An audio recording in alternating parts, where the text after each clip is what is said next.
Estás escuchando Construyendo a la manera de Dios, un estudio bíblico del libro de Nehemías. El día de hoy vamos a estar leyendo dos capítulos, el 7 y el 8. Entonces, no voy a contar ningún chiste al principio, ni ninguna historia rara. Vamos a empezar a leer y al final vamos a ir tomando nuestras conclusiones, ¿ok? Para poder completar. Vamos a comenzar entonces en el capítulo 7, verso 1. Dice el verso 1: Luego que el muro fue edificado y colocadas las puertas, y fueron señalados porteros y cantores y levitas, mandé a mi hermano Hanani y a Ananías, jefe de la fortaleza de Jerusalén, porque este era varón de verdad y temeroso de Dios más que muchos, y les dije: no se abran las puertas de Jerusalén hasta que caliente el sol, y aunque haya gente allí, cierren las puertas y atránquenlas.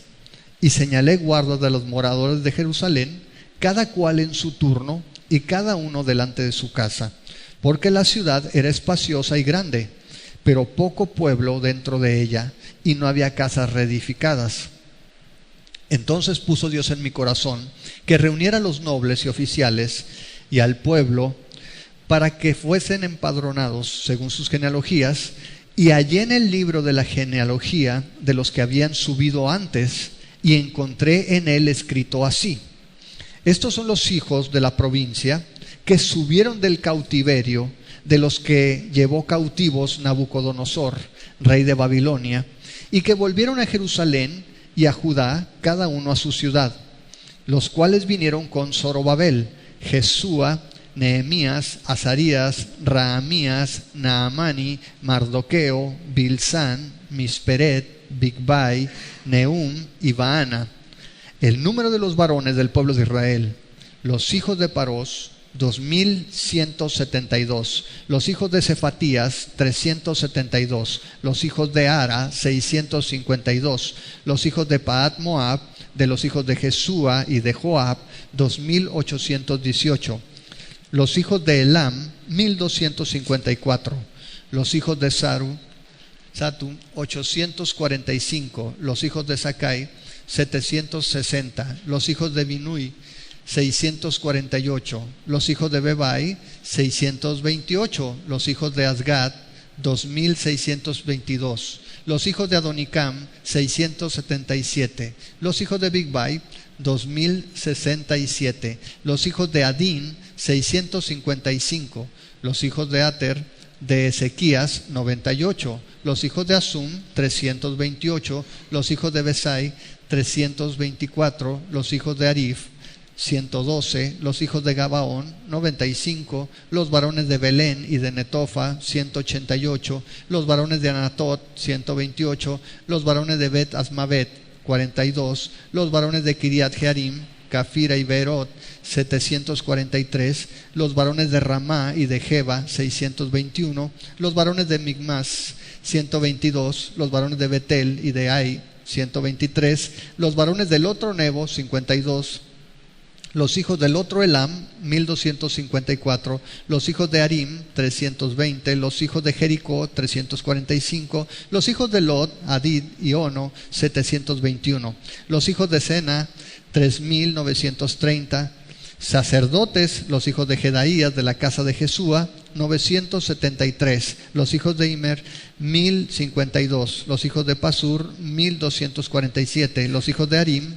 1017, levitas, los hijos de Jesúa de Cadmiel, de los hijos de Odavías, 74, cantores, los hijos de Asaf, 148, porteros, los hijos de Salum, los hijos de Ater, los hijos de Talmón, los hijos de Acub, los hijos de Atita y los hijos de Sobai, 138, sirvientes del templo, los hijos de Sia, los hijos de Azufa, los hijos de Tabaot, los hijos de Queros, los hijos de Sia, los hijos de Padón, los hijos de Levana, los hijos de Agaba, los hijos de Salmai, los hijos de Anán, los hijos de Gidel, los hijos de Gaar, los hijos de Raías, los hijos de Resín, los hijos de Necoda, los hijos de Gazam, los hijos de Usa, los hijos de Pasea, los hijos de Besai, los hijos de Meunim, los hijos de Nefisem, los hijos de Bacbuc, los hijos de Acufa, los hijos de Arur, los hijos de Baslut, los hijos de Meida, los hijos de Arsa, los hijos de Barco, los hijos de Císara, los hijos de Tema, los hijos de Nesía, los hijos de Atifa,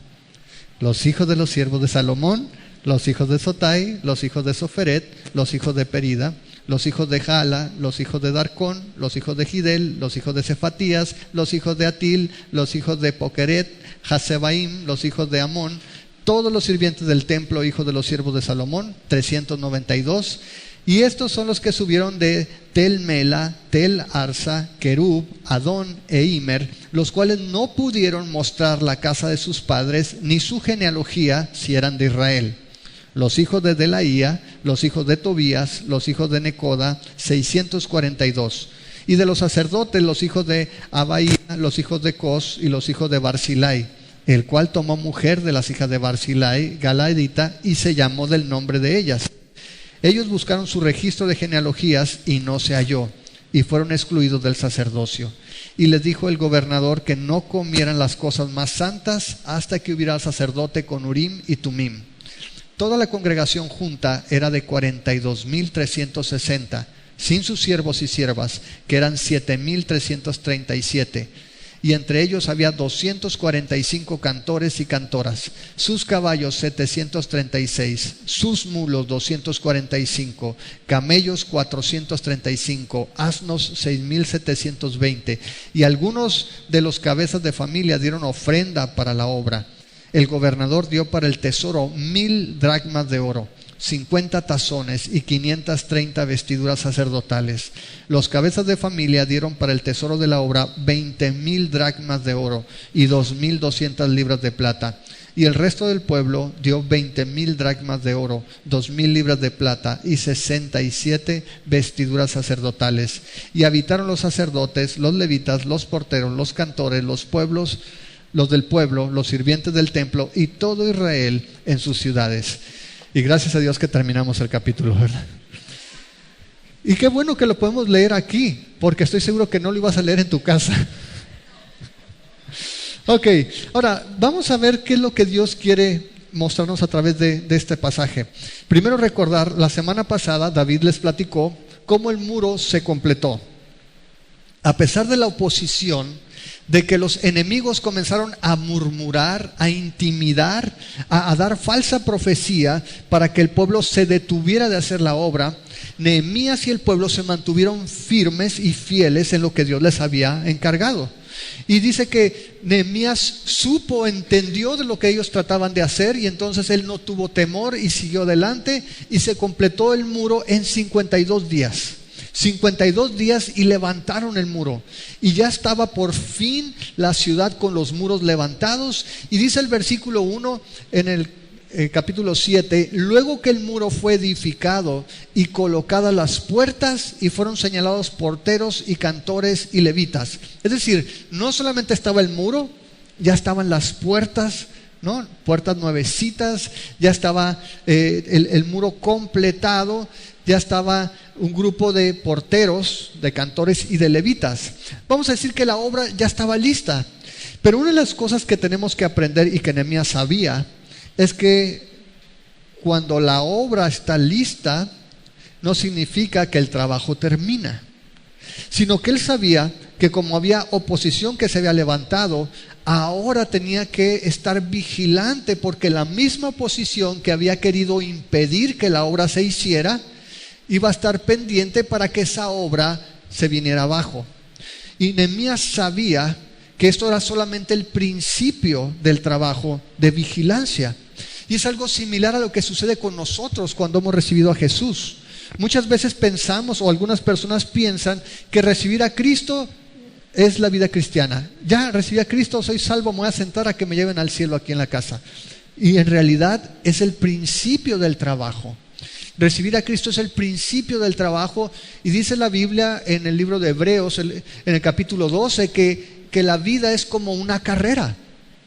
Y debemos correr la carrera ¿cómo? ¿Rápido? Con paciencia, perseverando, con constancia. Porque la vida cristiana no es una carrera de 100 metros. ¿Cuántos vieron las Olimpiadas, las carreras de 100 metros? ¿Cuánto dura? 9 cachos segundos máximo. No dura nada, son un suspiro. Pero la vida cristiana empieza con la salvación el día que recibes a Jesús y dura hasta que el Señor te llama a su presencia, y necesitamos nosotros estar al tanto de que estamos en una guerra. Y no lo digo yo, lo dice Pablo en el libro de Efesios, en el capítulo 6, nos dice que debemos estar preparados. En el versículo 10 dice: por lo demás, hermanos míos, fortalezcanse en el Señor y en el poder de su fuerza. Vístanse de toda la armadura de Dios para que puedan estar firmes contra las acechanzas, contra el engaño del diablo. Porque no tenemos lucha contra sangre y carne, sino contra principados, contra potestades, contra los gobernadores de las tinieblas de este siglo, contra huestes espirituales de maldad en las regiones celestes. Por tanto, tomen toda la armadura de Dios para que puedan resistir en el día malo, y habiendo acabado todo, ¿qué? Estar firmes. Dios nos dice: ¿sabes qué? Has comenzado la batalla, excelente. Ahora vístete para la batalla, permanece alerta para que después de la batalla puedas estar firme. Nehemías sabía entonces que como alguien, como un pueblo, como una nación que estaba haciendo la obra de Dios, iba a haber enemigos continuamente que iban a estar en oposición, y él estaba tomando la provisión necesaria para que no los tomaran de sorpresa. Y lo que hace entonces es que comienza a distribuir el trabajo. Ya se terminó la obra, pero ahora hay que cuidar la obra y seguir edificando. En el verso 1 dice entonces, ya que estaban listos los muros, las puertas, tuvo entonces ya un equipo de porteros, cantores y levitas. Dice el verso 2: mandé a mi hermano Hanani. ¿Se acuerdan de Hanani? Hanani aparece en el capítulo 1, es aquel que llega en el versículo 2.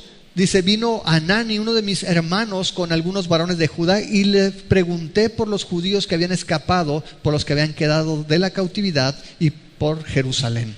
Es el que le entregó el reporte. Hanani es el que llega, y Nehemías le dice: ¿cómo están? ¿Cómo está la ciudad? ¿Cómo están mis hermanos? Y dice: ¿sabes qué? Estamos en vergüenza, en ruina, las naciones se están burlando de nosotros. Y es cuando comienza Nehemías con esa carga por honrar a Dios, reedificando la ciudad. Entonces dice el verso 2 que Nehemías manda a su hermano Hanani, alguien cercano, y a Ananías, que era jefe de la fortaleza de Jerusalén. Y mira, hay una razón particular para escoger estos hombres. Dice entre paréntesis en mi Biblia, supongo que la tuya si tiene Reina Valera, dice: porque este era varón de verdad y temeroso de Dios más que muchos. Nehemías sabía que para que dirigieran y estuvieran al pendiente de la obra que Dios había levantado, necesitaba hombres íntegros, hombres que tuvieran temor de Dios. Y es muy diferente un hombre que teme a Dios a un hombre que teme al hombre. Cuando el hombre teme al hombre, siempre va a tener compromisos que le va a dar temor romper, porque ¿qué van a decir de mí? Pero cuando temes a Dios, puedes decir, como dijo Pedro y como dijo Juan: es necesario que obedezcamos primero a Dios antes que a los hombres. Y Nehemías dice: necesitamos líderes íntegros. Vamos a escoger a Hanani, que es alguien que es cercano a mí, y vamos a escoger a Ananías, porque este hombre es un hombre de verdad y es un hombre que teme a Dios. Y les da instrucciones. Verso 3 les dice: no abran las puertas de Jerusalén hasta que caliente el sol, y aunque haya gente allí, cierren las puertas y atránquenlas. Y señalé guardas de los moradores de Jerusalén, cada cual en su turno y cada uno delante de su casa. Muy bien, ya están los muros, ya están las puertas, pero ahora dice Nehemías: los muros no van a servir de nada si tenemos las puertas abiertas. Entonces necesitamos controlar el acceso, quién entra y quién sale de la ciudad. Y para eso vamos a poner entonces gente que cuide las puertas. Y cuando sea oscuro, vamos a cerrar las puertas y no las vamos a abrir hasta que salga el sol y podamos ver quién anda por allí. Y si hay gente allá, ni modo, ¿no? El que se quedó, se quedó. ¿Por qué? Porque no podemos confiarnos, necesitamos estar vigilando. Y pone a esas personas que guarden el acceso de las puertas, y dice allí que pone además guardias de los mismos moradores de Jerusalén. Piensa en esto, la ciudad estaba amurallada ya, pero mucha gente seguía viviendo en poblados o en pueblitos fuera de la ciudad. Entonces, gran parte de la ciudad no había sido reconstruida, es decir, no habían levantado las casas. Entonces Nehemías le dice a los moradores: a ver, los que estamos aquí vamos a vigilar. Y algunos lo iban a hacer enfrente de su casa, así como aquí en Hermosillo, ¿no? Que cuidado ratas, aquí los vecinos estamos alertas, ¿no? Que dicen, oye, vamos a cuidar nuestros intereses. Entonces ellos estaban cuidando su pedazo, su tramo, pero otros que fueron y cuidaron áreas donde no había nada, porque había casas, dice, que no habían sido reconstruidas todavía. Y lo iban a hacer por turnos, dice, cada uno delante de su casa. Y versículo 4 nos da la razón, dice: la ciudad era espaciosa y grande, pero poco pueblo dentro de ella, y no había casas reedificadas. Lo que estaba pasando entonces es que ya estaba la ciudad con infraestructura, vamos a decir, ya tenían los muros, ya tenían las puertas, ya había vigilancia, había algunas casas y había la infraestructura necesaria para que el pueblo de Dios habitara allí. Pero el pueblo de Dios todavía no estaba listo. Había pocos que estaban morando allí. Y lo que vamos a ver es que Dios va a comenzar a trabajar en la verdadera morada. ¿Se acuerdan lo que cantamos? Que queremos ser una habitación, piedras vivas. Es lo que dice Pedro, que Dios ahora está edificando su casa con piedras vivas. Tú eres una piedra, no solamente una piedra. Algunos son piedras, pero no, dice, son piedras vivas. Dice, somos parte de un edificio espiritual que Dios está armando con nosotros.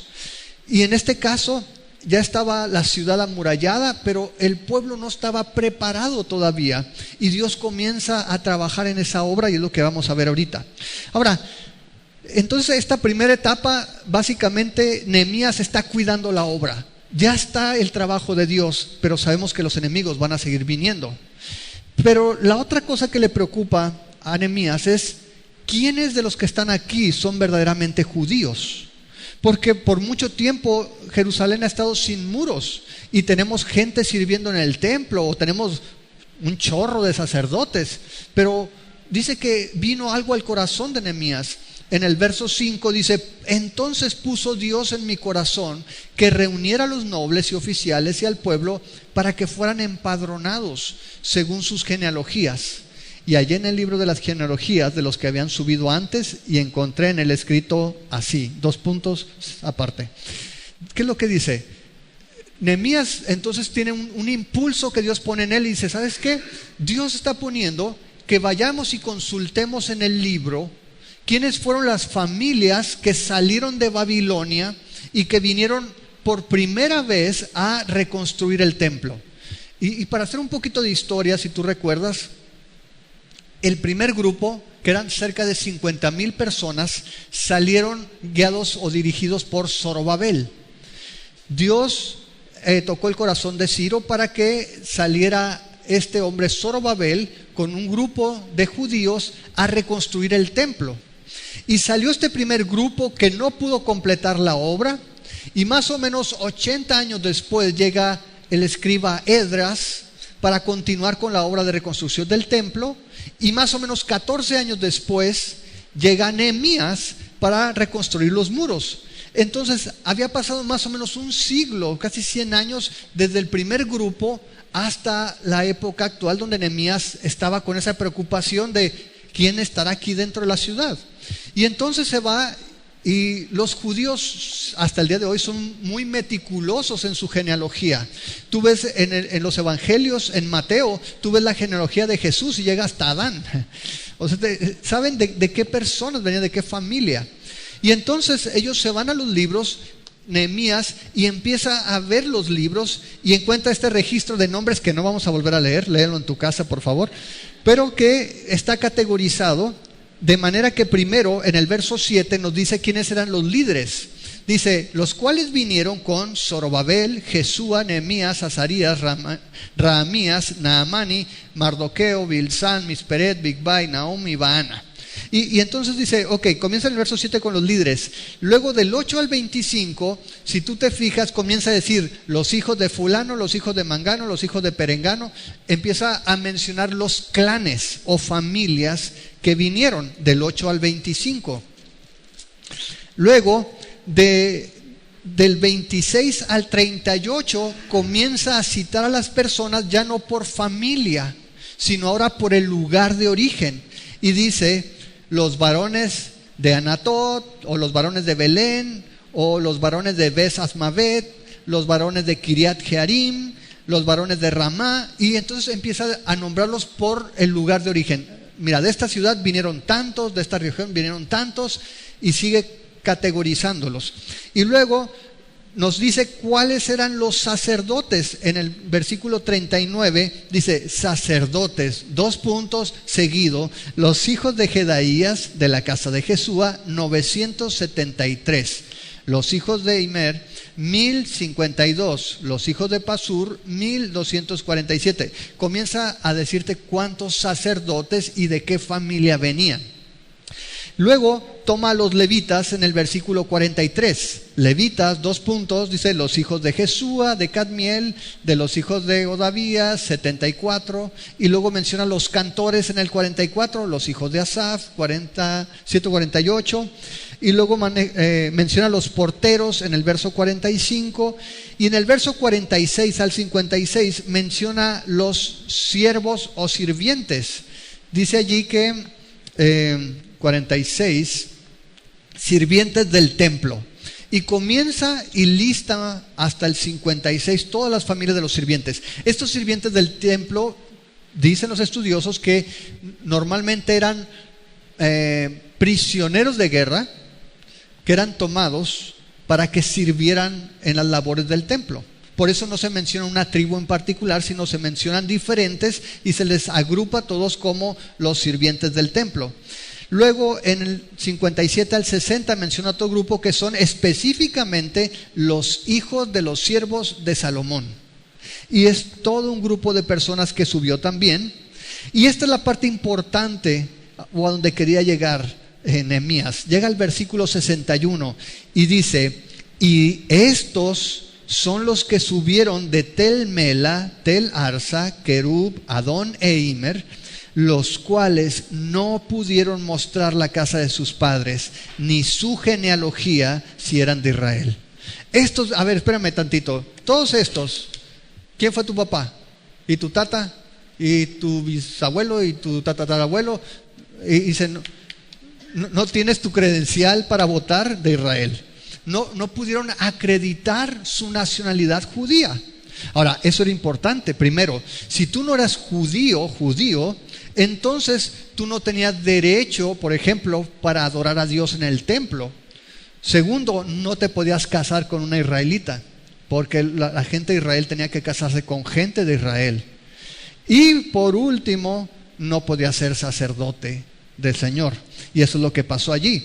Dice que en el versículo 62 dice, los hijos de Delaía, los hijos de Tobías y los hijos de Necoda, 642. Y el verso 63, y de los sacerdotes, los hijos de Abaía, los hijos de Cos, los hijos de Barzilai, el cual tomó mujer de las hijas de Barzilai, Galaadita, y se llamó del nombre de ellas.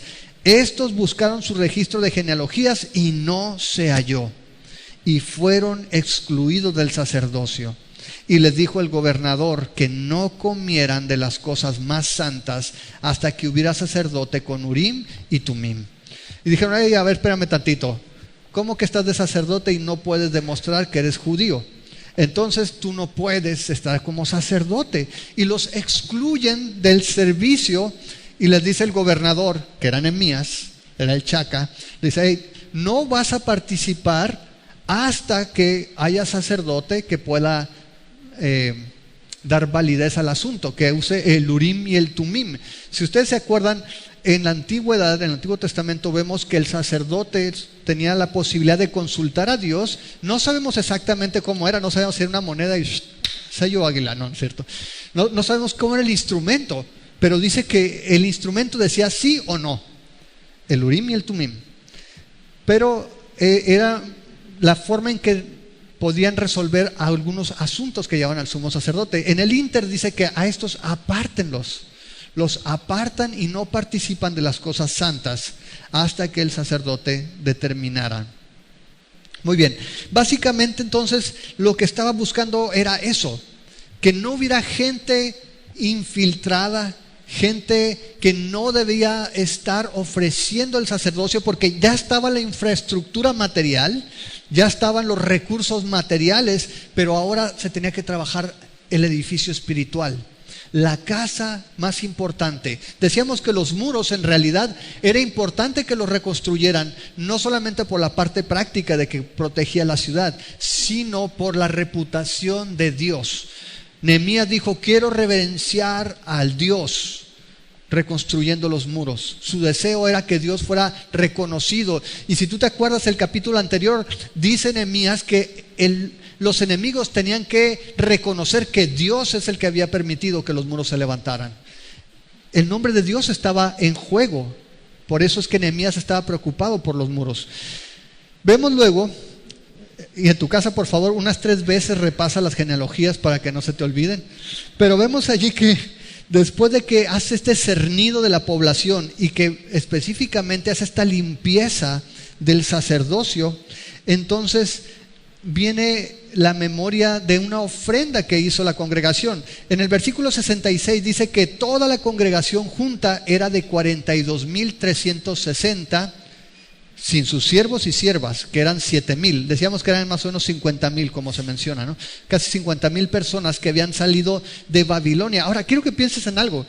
Este listado, que es muy difícil de leer por los nombres, pero este listado es de gente que Dios puso en ellos el deseo de salir de Babilonia para honrar a su Dios, para construir, para reconstruir la gloria de la ciudad de Dios. Y los tenemos aquí. Ahora es muy curioso porque si tú vas al libro de Esdras,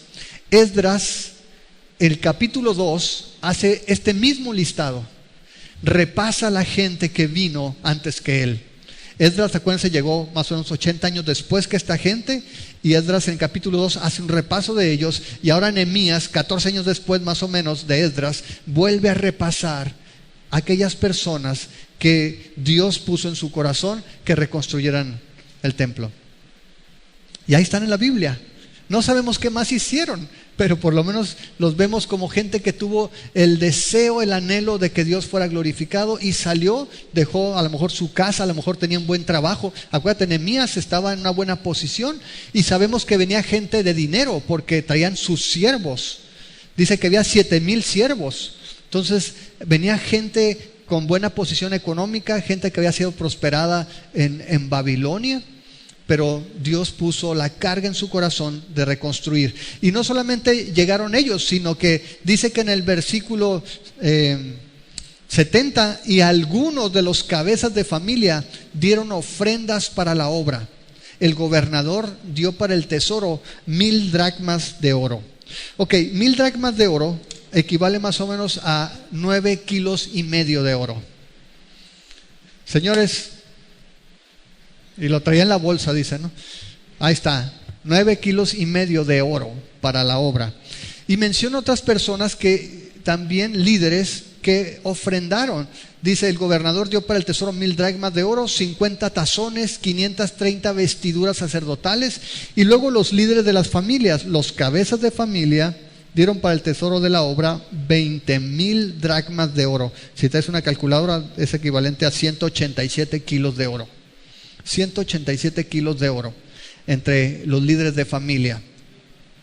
Y luego dice que dieron 2,200 libras de plata, y el resto del pueblo, toda la prole, dice, dio 20,000 dracmas de oro, 2,000 libras de plata, 67 vestiduras sacerdotales, y habitaron los sacerdotes, los levitas, los porteros, los cantores, los del pueblo, los sirvientes del templo y todo Israel en sus ciudades.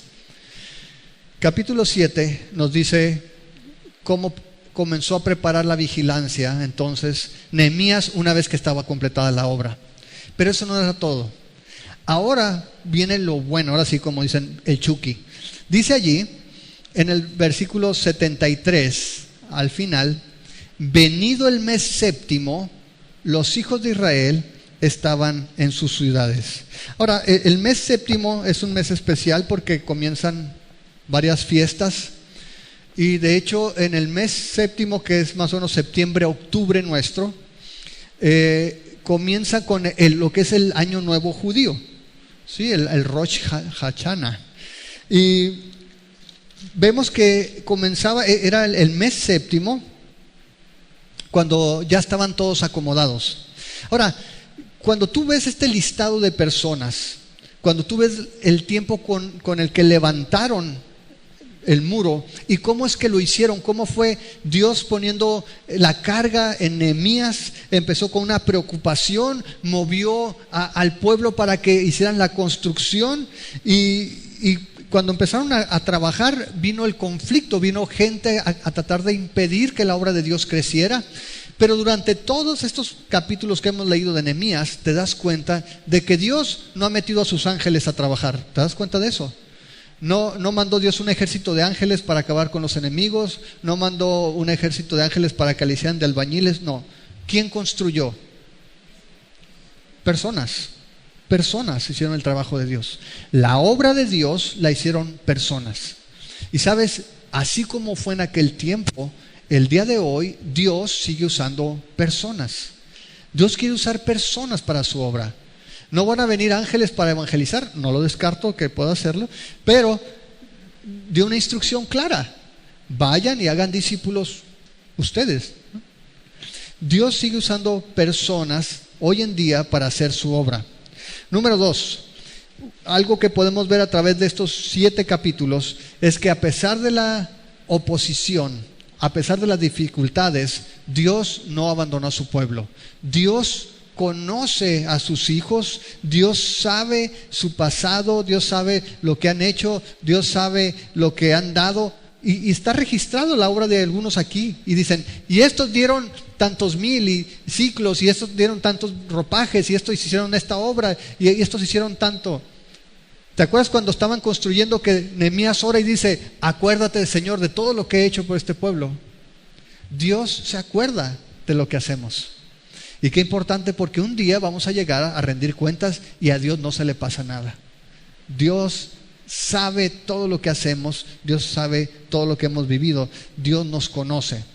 Número 3, a pesar de los conflictos, a pesar de la oposición, a pesar del tiempo que transcurrió, primer grupo no pudo construir, tardó 80 años y no completaron la obra. Llega Esdras, y entonces Esdras sigue con la obra, y 14 años después llega Nehemías y acaban de completar el muro, es decir, casi un siglo.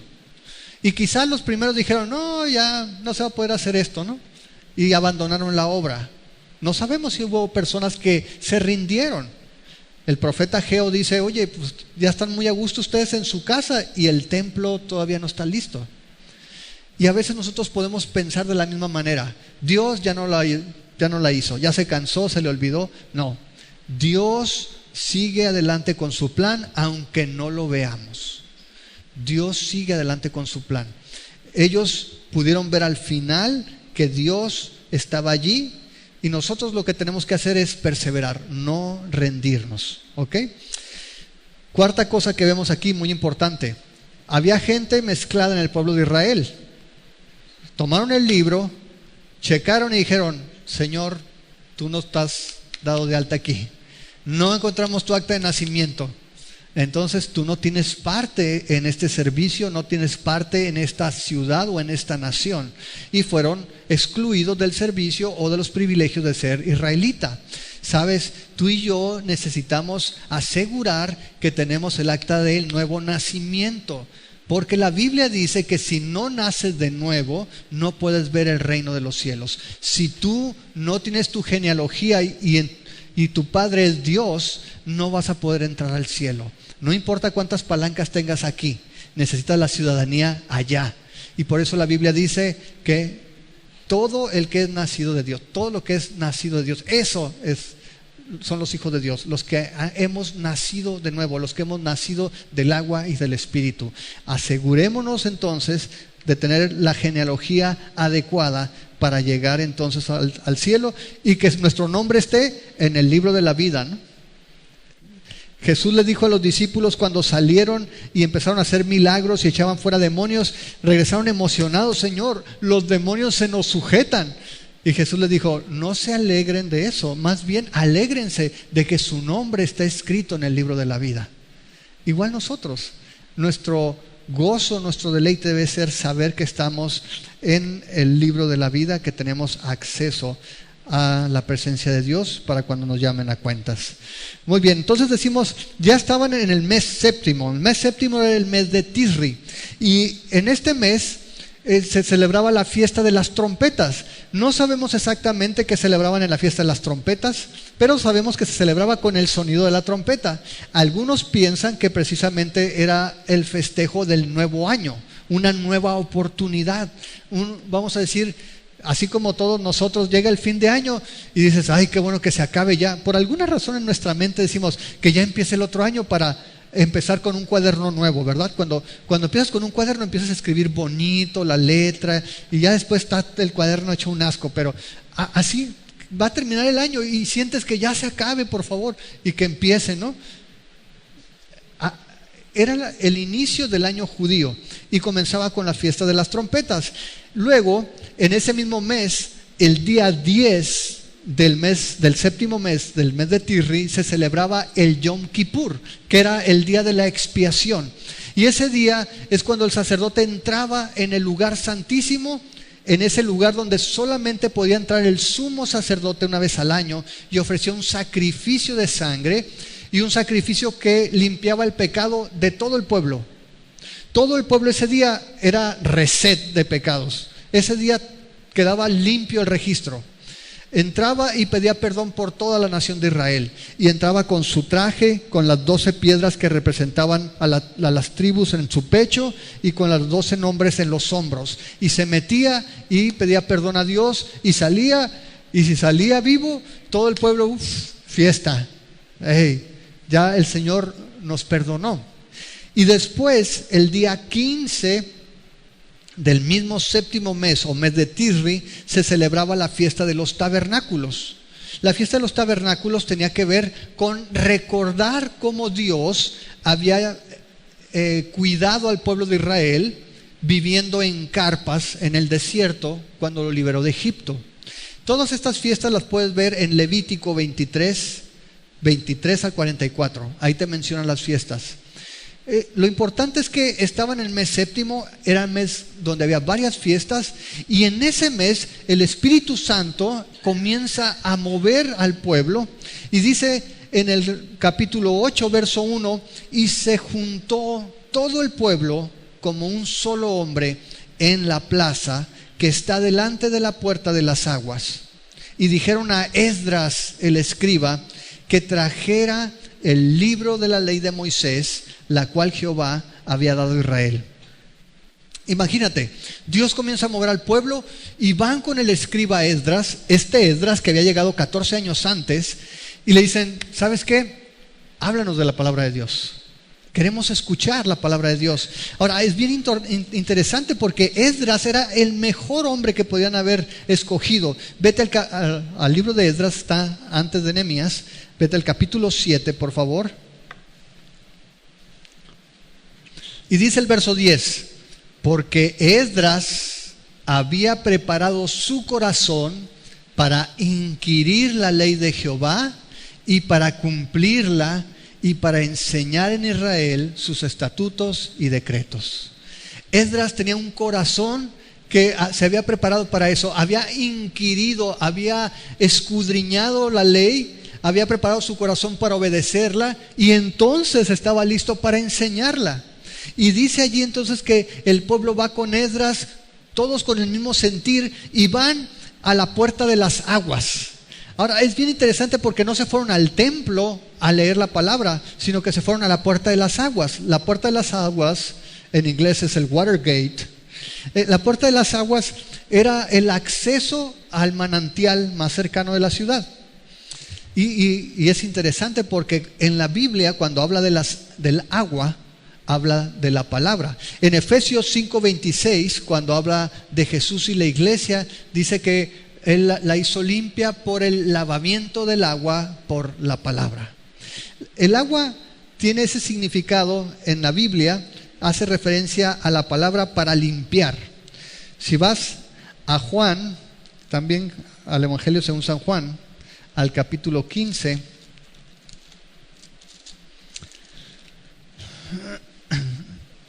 y vas en el verso 3, dice, cuando habla del pámpano, la vid y los pámpanos, verso 3 dice, ya ustedes están limpios, ¿por qué? Por la palabra que les he hablado. Y entonces está ahí en la puerta de las aguas y la gente está diciéndole, ¿sabes qué? Háblanos, léenos de la palabra de Dios. Y además también sabemos que el agua, cuando tiene que ver con beberla, tiene que el significado del Espíritu Santo. Y el Espíritu Santo y la palabra actúan juntos. Me llama mucho la atención que en algunos cristianos el día de hoy ven la palabra como algo malo. No, la letra mata, dicen. Bueno, si la leyeras, sabrías que no está hablando de eso, sino de la ley. La Biblia nunca te prohíbe leer la Biblia. Dice que las palabras que yo les he hablado, dijo Jesús, son espíritu y son vida. La palabra de Dios y el espíritu trabajan juntos. Dice allí entonces en el verso 1 que estaban en la puerta de las aguas, dijeron a Esdras el escriba que trajera el libro de la ley, la cual Jehová había dado a Israel, y el sacerdote Esdras trajo la ley delante de la congregación, así de hombres como de mujeres y de todos los que podían entender, el primer día del mes séptimo. El primer día, y ahí estaban hombres, mujeres, niños, adolescentes, jóvenes, todos los que podían entender, y estaban allí reunidos todos.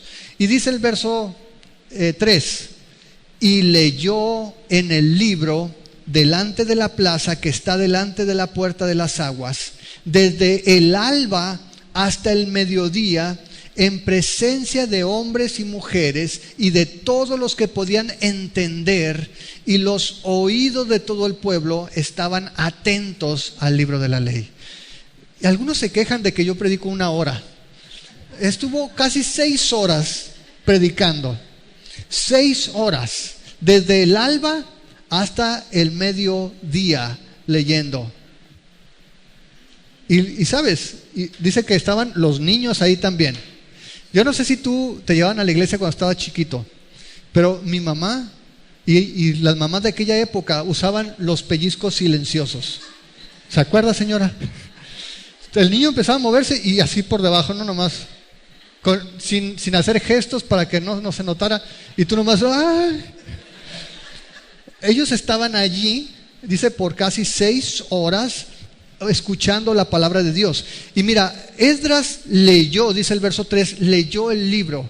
¿Sabes por qué leemos aquí? La lectura pública es importante, porque yo estoy seguro que más de 3 de los que están aquí no leen en su casa la Biblia.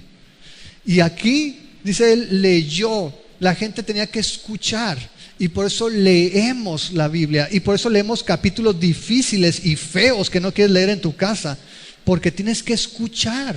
Toda la palabra de Dios es útil. Y dice que cuando él leía, estaban todos los que podían entender, dice el verso 3, y ¿cómo estaban los oídos del pueblo?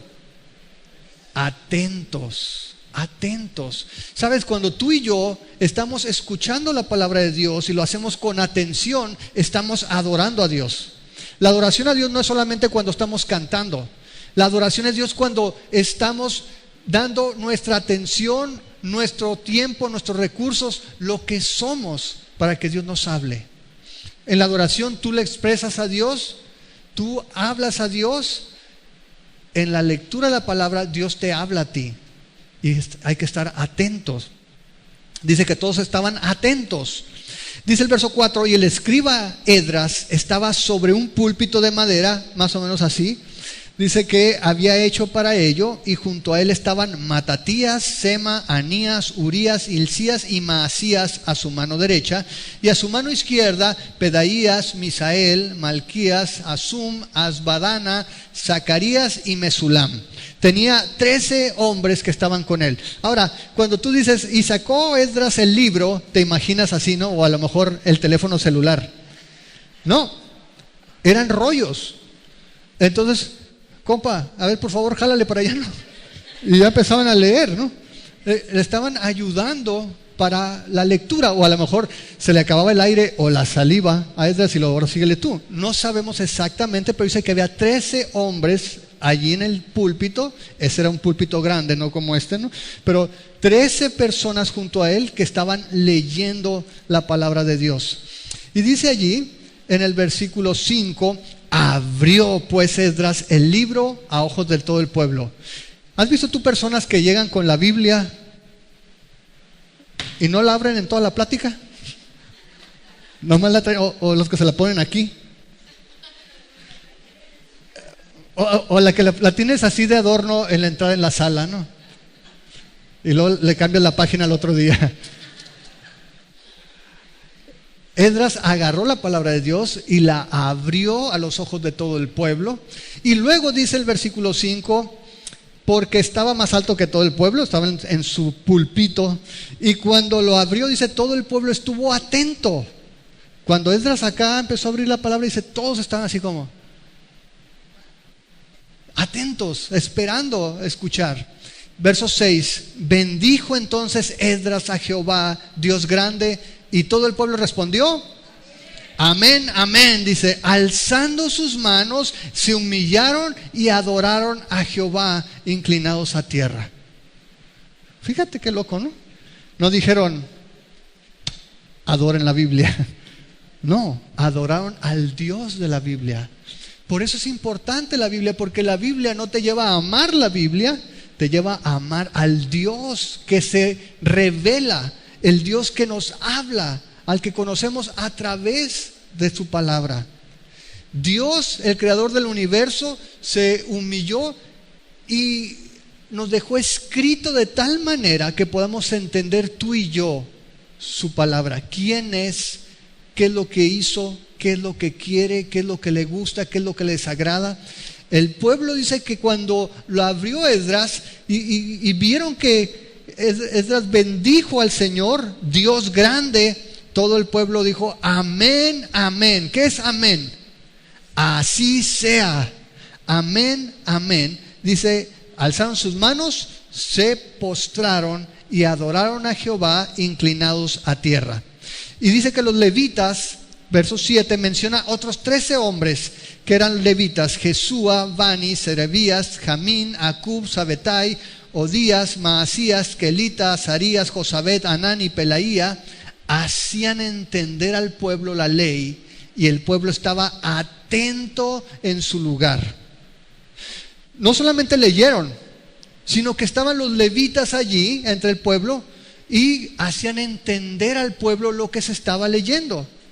Hemos hablado mucho de la preeminencia que tiene la palabra en nosotros como en amor fraternal, como parte de Calvary Chapel, porque creemos que Dios nos dejó su palabra no para que la recites solamente, sino para que la entiendas. Y Dios nos ha dado su Espíritu Santo para poder entenderla, y es nuestro trabajo como siervos de Dios hacer entender la palabra de Dios a la gente. Y dice que eso es lo que estaban haciendo los levitas. Ahora imagínate, después de que terminan el muro, lo que hace Esdras es, vamos a tener una conferencia bíblica, y pone a 13 levitas para que en los breaks, después del café, también si tienes dudas te expliquen, y están allí explicando la palabra de Dios. Y dice allí, versículo 9,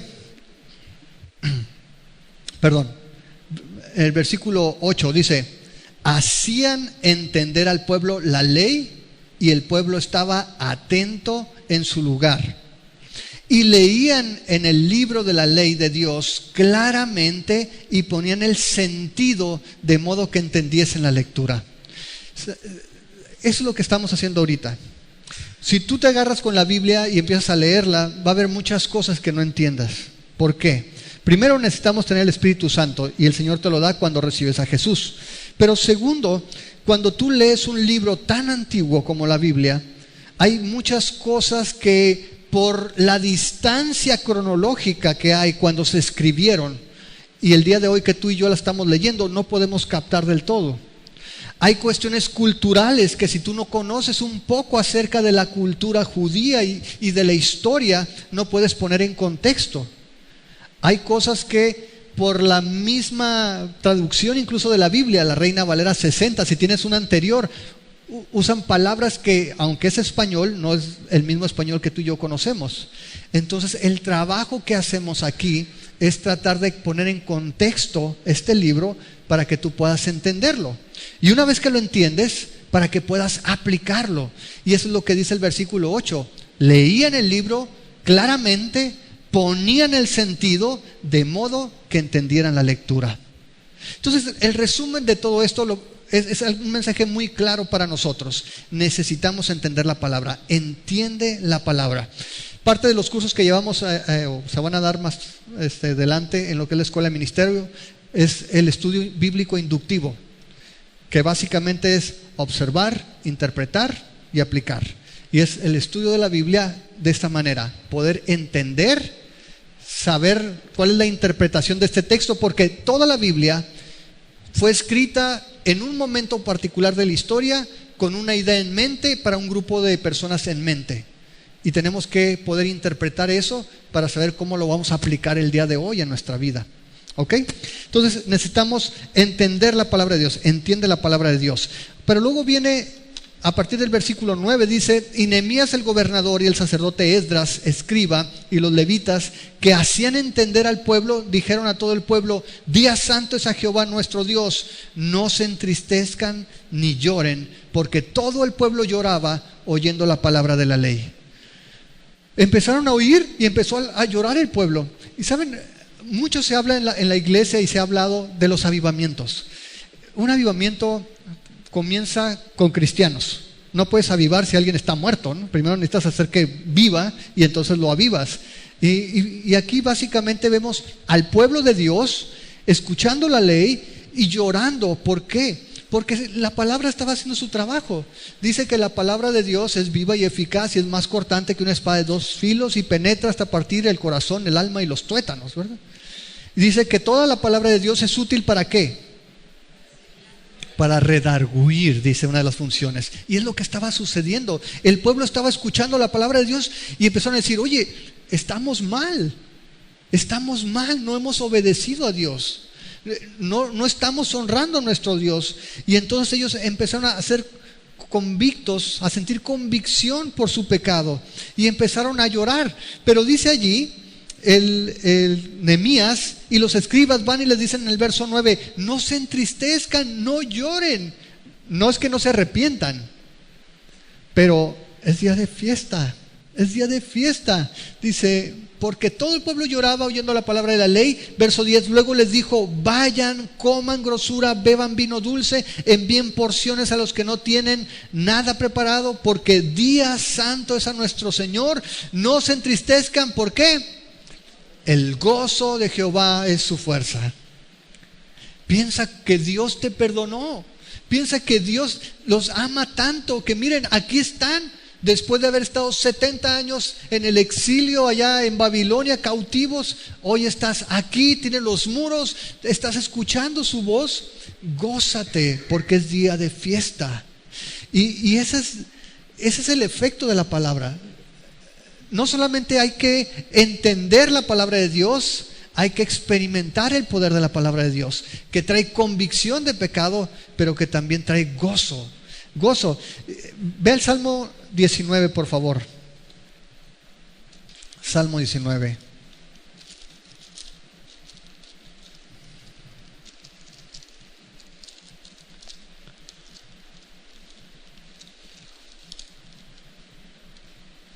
Ese es un salmo que habla precisamente de la palabra de Dios. ¿Ya estás allí? Mira en el versículo 7: la ley de Jehová es perfecta, que convierte el alma.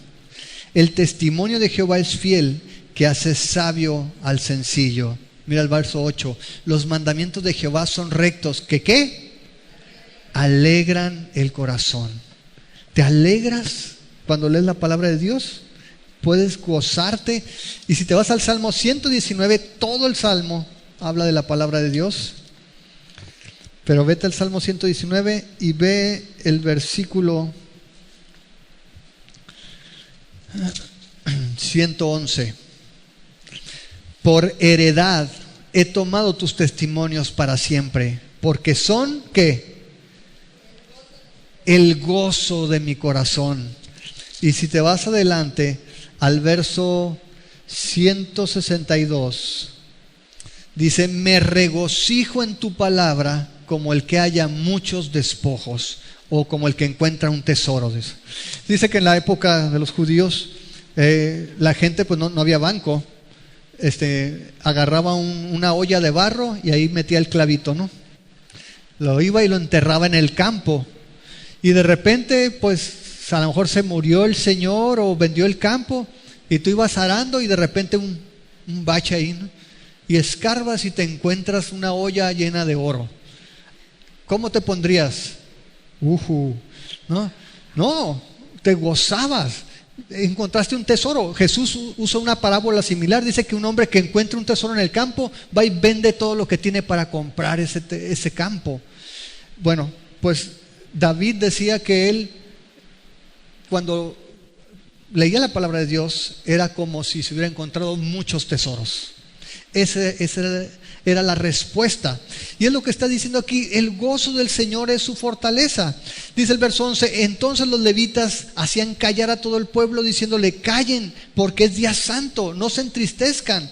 Y todo el pueblo se fue a comer y a beber y a obsequiar porciones y a gozar de grande alegría, porque habían entendido las palabras que les habían enseñado. ¿Te gozas así cuando puedes entender que Dios te habla? Cuando estás leyendo la Biblia, estás escuchando la voz de Dios. Y dice: esta gente se fue gozosa porque habían entendido lo que les habían leído. ¿O estás aquí a fuerza? Qué bendición no solamente entender la palabra, sino gozarte en la palabra. Gozarte en la palabra. Ahora, si te gozaste y todo, qué felicidad. Pero eso no es todo.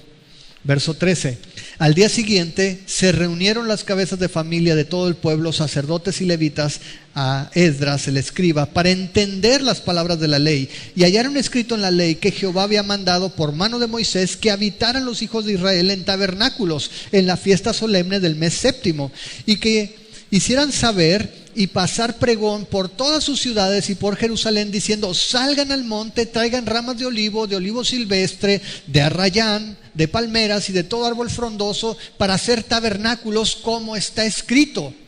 Salió pues el pueblo y trajeron ramas e hicieron tabernáculos, cada uno sobre su terrado, en sus patios, en los patios de la casa de Dios, en la plaza de la puerta de las aguas, en la plaza de la puerta de Efraín.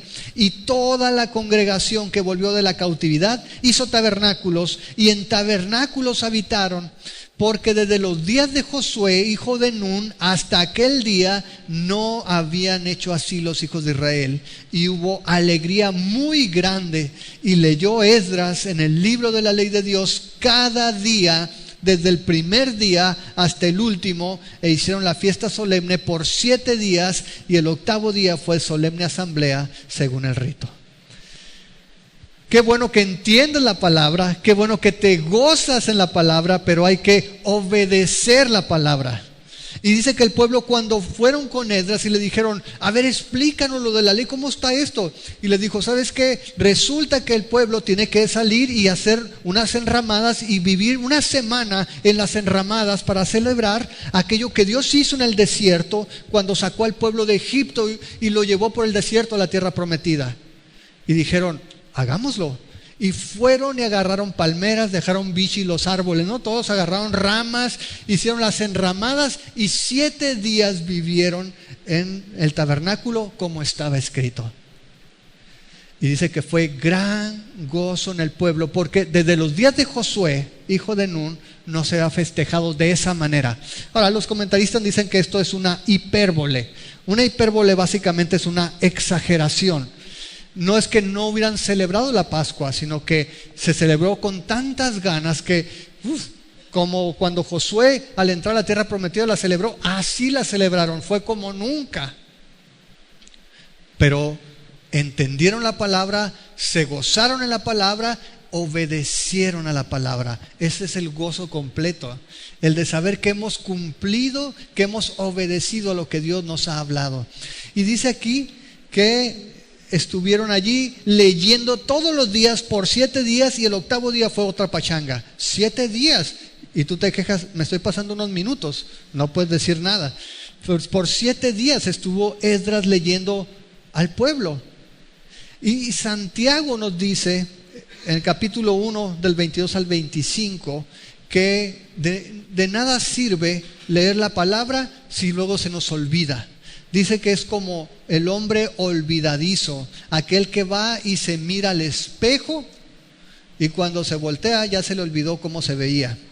Dice 1:22, pero sean hacedores de la palabra y no tan solamente oidores, engañándose a ustedes mismos. Porque si alguno es oidor de la palabra, pero no hacedor de ella, este es semejante al hombre que considera en un espejo su rostro natural, porque él se considera a sí mismo y se va y luego olvida cómo era. Mas el que mira atentamente en la perfecta ley, la de la libertad, y persevera en ella, no siendo oidor olvidadizo, sino hacedor de la obra, este será bienaventurado en lo que hace. Y esa es la bendición que tenemos, amados. Tenemos la palabra de Dios, tenemos el Espíritu de Dios, podemos entender su palabra, podemos gozarnos, y ese es nuestro anhelo, que podamos gozarnos en la palabra y sobre todo que podamos obedecer a la palabra.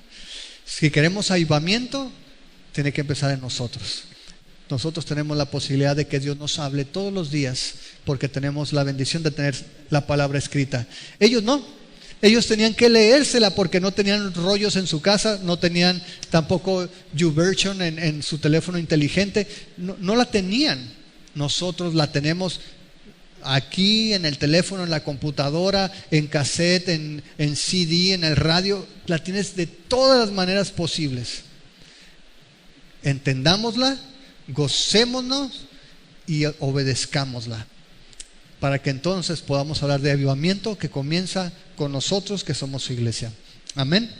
Nos ponemos de pie entonces, vamos a orar.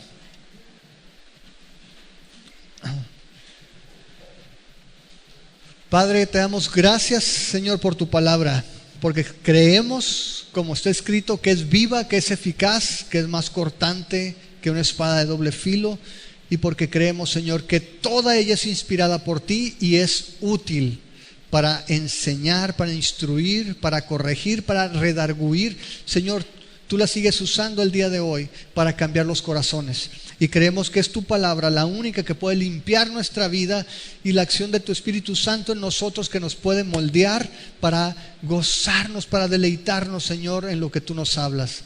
Padre, te damos muchas gracias porque el día de hoy sabemos que tu palabra sigue siendo vigente, que tu palabra no pasará, que tu palabra permanece para siempre.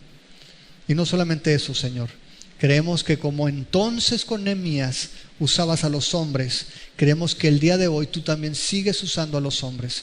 Cada uno de los que estamos aquí, Señor, a los que tú has llamado para tu gloria, aquellos a los que has atraído a ti por medio de Jesucristo, Señor, muévenos, mueve nuestro corazón, ponnos en un mismo sentir, que como está escrito, como un solo hombre vayamos tras de ti, tras de tu palabra, Señor, para obedecerla, para en este tiempo reconstruir también ese edificio espiritual con piedras vivas, que somos nosotros, Señor, que podamos construir esa habitación para que tú mores y que el mundo pueda ver, Señor, tu amor, tu gracia, ese anhelo que tú tienes de que todo hombre se arrepienta, de que todo hombre, Señor, pueda ser salvo. Úsanos como esos instrumentos en tus manos para que otras personas puedan escuchar las buenas nuevas del Evangelio, para que puedan ver que tú nos has amado tanto, Señor, que tú viniste a este mundo, te humillaste, fuiste obediente hasta la muerte y muerte de cruz, para perdonar nuestros pecados, para limpiarnos de toda maldad, para hacerte de un pueblo santo apartado para ti. Pero también, Señor, sabemos que tú vas a regresar, y sabemos que ese día toda rodilla se va a doblar delante de ti, y va a confesar que Jesucristo es Señor, para gloria de Dios Padre. Que estemos preparados, Señor, para ese día y que podamos predicar estas buenas nuevas de salvación a todas las personas que tú nos pones enfrente. Quita de nosotros el temor al hombre y que podamos ser de los que te temen a ti, Señor, de los que te dan reverencia a ti, de los que quieren darte gloria a ti con todo lo que somos y con todo lo que hacemos, Señor. Bendito seas, Padre. Bendice a tus hijos, guárdalos en toda la semana. Señor, háblales a través de tu palabra. Pon el deseo, Señor, de buscarte. Pon ese disfrute de leer tu palabra, de entenderte. Y pon un corazón obediente, Señor, para ponerla en práctica, para ponerla por obra. Que en todo te glorifiquen, que puedan ser luz donde quiera que tú los lleves y que tú los guardes, Señor, en todos sus caminos. Te lo pedimos en el nombre de Jesús y te damos muchas gracias, Señor. Amén.